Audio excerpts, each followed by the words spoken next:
Greetings, I'm Zachary Hepner. Pleased to share the story too with Parashat Vayigash. Abraham Lincoln rejected the notion of secession for a number of reasons. He felt that the government that allows secession will disintegrate into anarchy, and that it would destroy the world's only existing democracy and prove that a government of the people cannot survive. Those reasons are to prevent a moral hazard. While some scholars feel that the last reason is the primary reason, Lincoln does state another reason. He claims that secession is in fact unlawful. In his first inaugural address on March 4th, 1861, he says, "I hold that in contemplation of universal laws and of the Constitution, the union of these states is perpetual.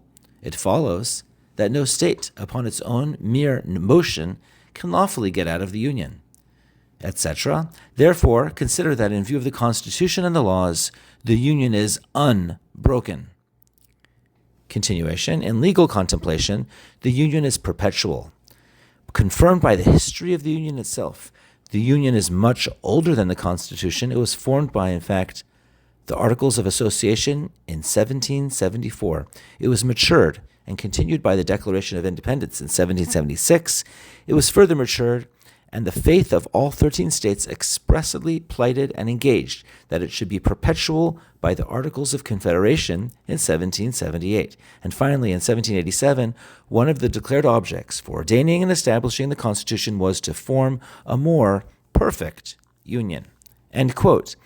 Lehavdil, just as the Torah predates the creation, or derekh eretz, qadma Torah, or that the covenant of Avraham Avinu precedes the giving of the Torah, Lincoln felt that the Articles of Association in 1774 and the Declaration of Independence in 1776 are legally binding documents that form a foundation of the Constitution. In other words, there are other texts outside the Constitution that are legally significant, and their meaning is meaningful, such as the Articles of Association in 1774. I feel that there was another document on cessation that predated all these texts that may have inspired Lincoln to reject the notion of secession and, quote, to form a more perfect union.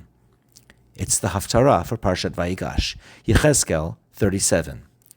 "And you, O mortal, take a stick and write on it of Judah and the Israelites associated with him, and take another stick and write on it of Joseph, the stick of Ephraim, and all the house of Israel associated with him.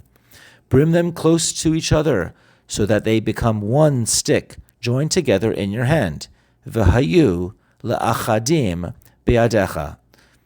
Answer them, thus says the sovereign God, I am going to take the stick of Joseph, which is in the hand of Ephraim, and the tribes of Israel associated with him, and I will take the stick of Yehuda upon it, and make them into one stick that shall be joined in my hand. V'hayu echad be'adecha. Thus says the sovereign God, I'm going to take the Israelites back from people, from the nations that they have gone to, and gather them from every quarter, and bring them to their own land. I will make them into a single nation on the land, Lagoy echad, on the hills of Israel, and one king shall be king of them all. Never again shall there be two nations, and never again shall they be divided into two kingdoms. V'charati lahem brit shalom.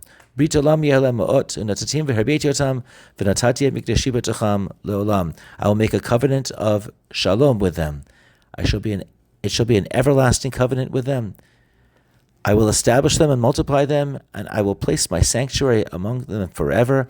V'hayu mashkani alehem v'hayiti lehem le'elohim v'hema yuli la'am. And I will place my mishkan over them. I will be their God. They will be my people.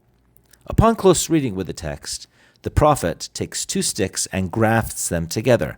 Originally, they are called achadim, which sounds like echad, but is a different word. However, later on it says v'hayu echad. I feel that the proper translation can show the distinctions of these two variances. Achadim means unified. However, unified could be shituf, or partnerships, or an alliance. However, echad means much more. It means indivisible, such as we recite in the Shema that God is echad. He is not only one, God is indivisible. Yechezkel then alludes to a brit shalom and to the unified nation of Israel. Pinchas, the zealot, had received the brit shalom when he kept the tribe of Shimon from revolting or possible secession. After killing Zimri from Shimon, Pinchas preserved the integrity of the unified nation and was given a brit shalom also. Yechezkel then concludes with God's presence resting over the unified and indivisible nation, not just echad, not just achadim, but echad. This source in Yechezkel 37 might have been a proto-text to inspire Abraham Lincoln to conclude that his nation needed reunification, or that divisibility was simply not a legal recourse. Whether Lincoln understood the difference between achadim and echad is beyond me.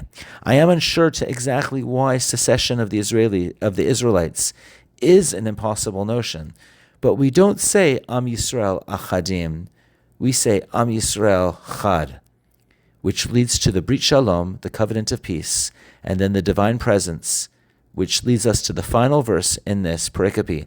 V'yadu hagoyim ki ani Adonai mekadesh et Yisrael b'yot mikdashi betocham leolam. When my sanctuary abides among them forever, the nations shall know that I, God, do sanctify Israel. Am Yisrael chai, Am Yisrael echad. Wishing you all a Shabbat Shalom.